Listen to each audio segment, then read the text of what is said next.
अगर आप debt mutual fund scheme में निवेश करना चाहते हैं, मार्च का महीना one of the best month होता है जहां पे आपको सबसे ज्यादा फायदा हो सकता है। इस वीडियो में मैं आपको बताऊंगा कि मैं ऐसा क्यों कह रहा हूं और आप इसका लाभ कैसे उठा सकते हैं। Hello everyone, my name is Shobhit. I am a Finviz growth expert and founder of Finviz growth club. We are an aspiring community of new age mutual fund distributors who are determined to change how India is going to invest. तो चलिए पहले एक fundamental चीजों को समझ लेते हैं। Debt mutual fund scheme में जब आप निवेश करते हैं तो आपको जो प्रॉफिट होता है वो दो तरीकों का हो सकता है। एक होता है लॉन्ग टर्म कैपिटल गेन और दूसरा होता है शॉर्ट टर्म कैपिटल गेन। अगर आप एक सीमित अवधि से ज्यादा टाइम के लिए निवेश करते हैं तो आपका निवेश को लॉन्ग टर्म कैपिटल गेन्स में क्वालिफाई किया जाता है, जो डेट म्यूचुअल फंड स्कीम में 1095 डेज होता है। अगर आप उससे पहले अपने निवेश को निकाल लेते हैं और आपको जो भी उसमें प्रॉफिट हो रहा है या फायदा हो रहा है उसको हम शॉर्ट टर्म कैपिटल गेन बोलते हैं और वो आपके इनकम में जुड़ जाती है और आप उस पे अपने टैक्स स्लैब के हिसाब से टैक्स भरते हैं।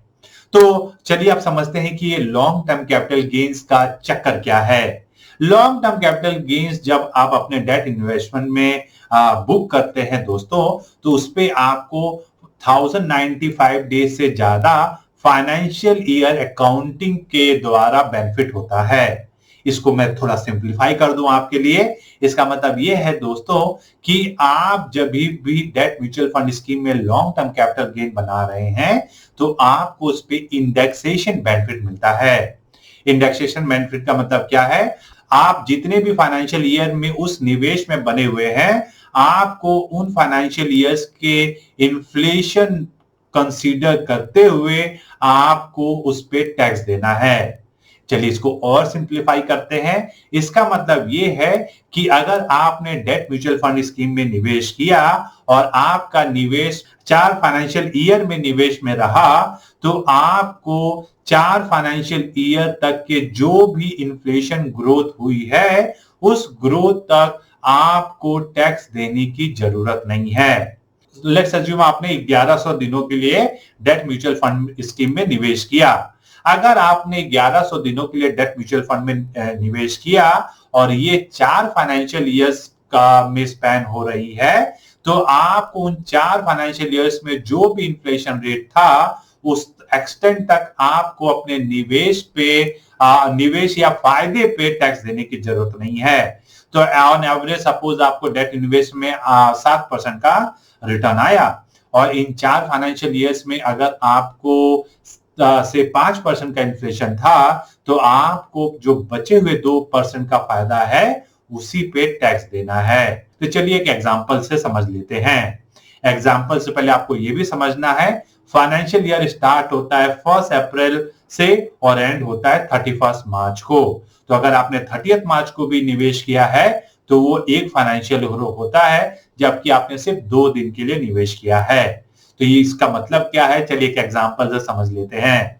तो सपोज ये आप निवेश कर रहे हैं एक डेट म्यूचुअल फंड स्कीम में और एक एग्जांपल हम लेते हैं कि आपने 23/3/2019 को आपने निवेश किया। जब आप इस डेट को निवेश कर रहे हैं दोस्तों तो आपका निवेश का जो फाइनेंशियल ईयर है वो कौन सा है? 2018-19।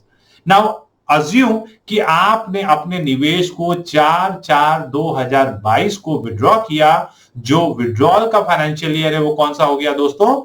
2022-23।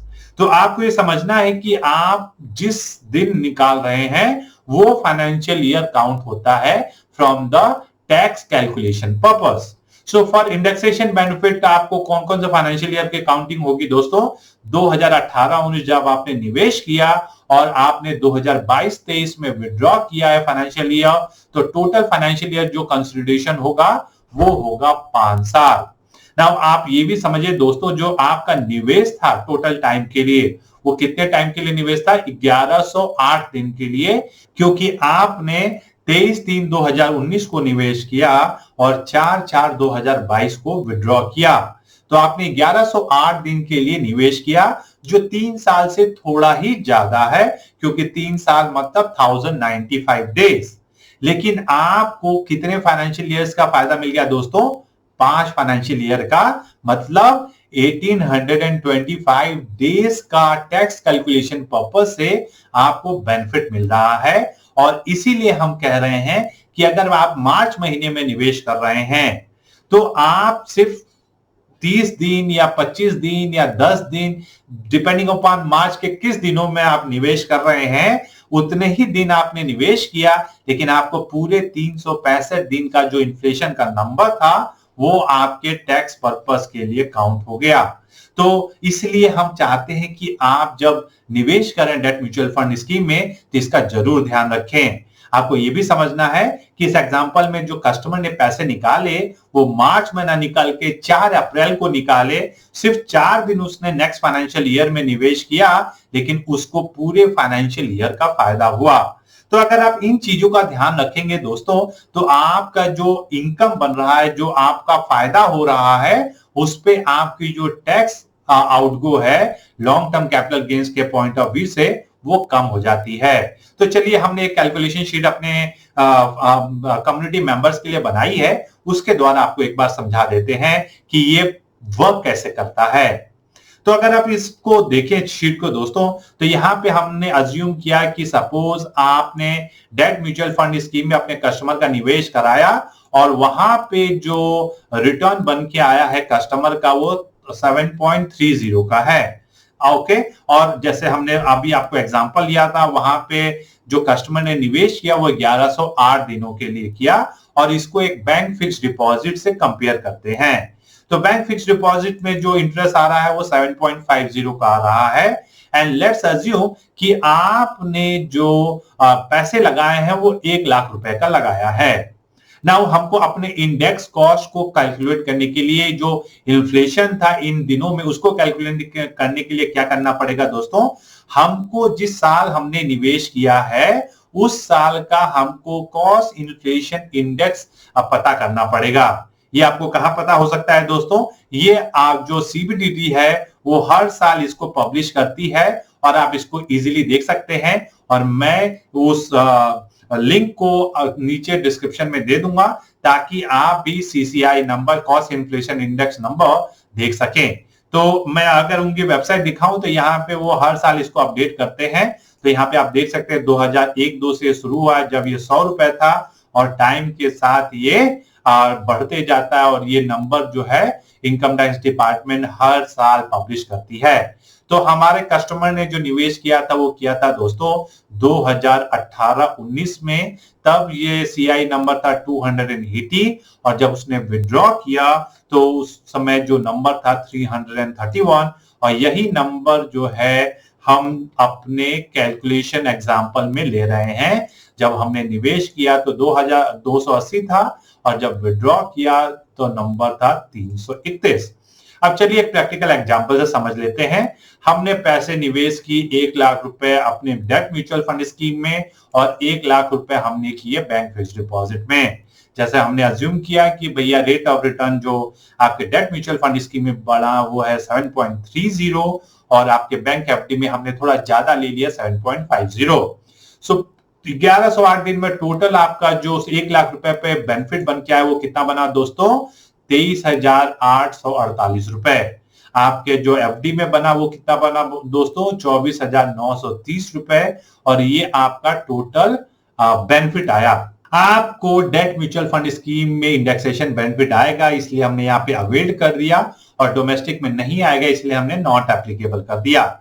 तो आपका जब आप इंडेक्सेशन बेनिफिट कैलकुलेट कर रहे हैं तो हमने आपको बताया कि जो टाइम पीरियड है उन फाइनेंशियल ईयर्स में जो इन्फ्लेशन था उस इन्फ्लेशन तक आपके कस्टमर को टैक्स नहीं देना है। तो यहां पे हमने उसका इंडेक्स कॉस्ट ऑफ इन्फ्लेशन निकाला। इसका मतलब कि 1 लाख रुपए का जो हम वैल्यू लेंगे अपने टैक्स पर्पस के लिए वो हमने बढ़ा दिया। कैसे बढ़ाया दोस्तों? हमने क्या किया? हमने 331 डिवाइडेड बाय 280 जो हमको ग्रोथ बताएगा, और उसके बाद हमने उसको 1 लाख से मल्टीप्लाई कर दिया, तो ये आ गया 1,18,214। तो ये मेरा एक्चुअल कॉस्ट हो गया इन्वेस्टमेंट का इंक्लूडिंग इन्फ्लेशन, जो सरकार कह रही है कि भाई तो अब तक आपको टैक्स नहीं देना है, और इसको हम इंडेक्सेशन बेनिफिट बोलते हैं।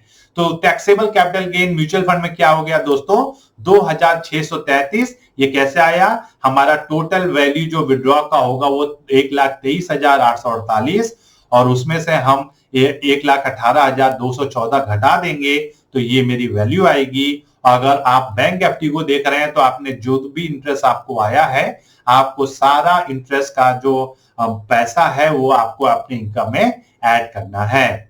नाउ आपको टैक्स रेट समझना है कि जो डेट म्यूचुअल फंड स्कीम में अगर आप इंडेक्सेशन बेनिफिट के साथ टैक्स देना है तो वो 20% फ्लैट रेट है। यहां पे आपको ये भी समझना है दोस्तों कि आप 10% टैक्स ब्रैकेट में है, 0% टैक्स ब्रैकेट में है, 30% टैक्स ब्रैकेट में है, आपको डेट म्यूचुअल फंड स्कीम में विद इंडेक्सेशन जो टैक्स देना है वो 20% फ्लैट का है। ओके, सो अगर आप इस एग्जांपल में देखें तो हमने यहाँ पे 20% ले लिया और हम इसको कंपेयर कर रहे हैं एक ऐसे इंडिविजुअल से जो 30% टैक्स ब्रैकेट में है।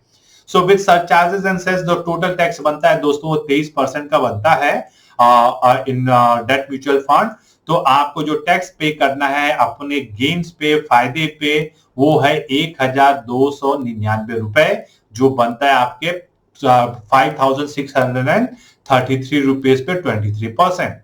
आपको यहाँ पे जो टैक्स पे करना है वो 34.61% पे करना है, तो 24,930 रुपए का 30% is going to be 8,628 rupees. So आपको पोस्ट टैक्स मैच्योरिटी क्या बनने वाली है दोस्तों, 1,22,548 रुपीज आपके डेट म्यूचुअल फंड स्कीम में, वेयर एज आपको एफडी में पोस्ट टैक्स जो हाथ में बचेगा वो क्या बचेगा, 1,16,000 रुपए। तो आप देख सकते हैं कि जो पोस्ट टैक्स रिटर्न CAGR में बन के आ रहा है वो डेट म्यूचुअल फंड स्कीम में 7.01% का आ रहा है, वेयर एफडी में ये आ रहा है सिर्फ 5.16%। तो अगर आप एक्चुअल फायदा देखें दोस्तों तो ये जो डेट म्यूचुअल फंड स्कीम में कम रेट के बाद भी जो बेनिफिट बन रहा है वो ऑलमोस्ट 40% ज्यादा है आपके बैंक फिक्स्ड डिपॉजिट से। तो हमने बैंक फिक्स्ड डिपॉजिट का रेट भी ज्यादा लिया और हमने उसके बाद भी देखा कि आपको डेट म्यूचुअल फंड स्कीम में ज्यादा फायदा हो रहा है, और इसीलिए डेट म्यूचुअल फंड स्कीम में निवेश करना बेहतर है। और अगर आप मार्च महीने में निवेश कर रहे हैं तो और भी बेहतर है, क्योंकि आपको इंडेक्सेशन बेनिफिट के लिए ज्यादा फाइनेंशियल ईयर्स का काउंटिंग मिल जाएगी। आई होप आपको ये बात समझ में आई होगी कि डेट म्यूचुअल फंड स्कीम में क्या फायदे हो सकते हैं। अगर आपको ये कंटेंट पसंद आया हो दोस्तों तो मैं चाहता हूं आप हमें थम्स अप दें, हमारे चैनल को सब्सक्राइब करें ताकि हम ऐसे कंटेंट आपके लिए फ्यूचर में भी ला पाए। जुड़ने के लिए धन्यवाद। मैं आपसे अगले वीडियो में मिलता हूं।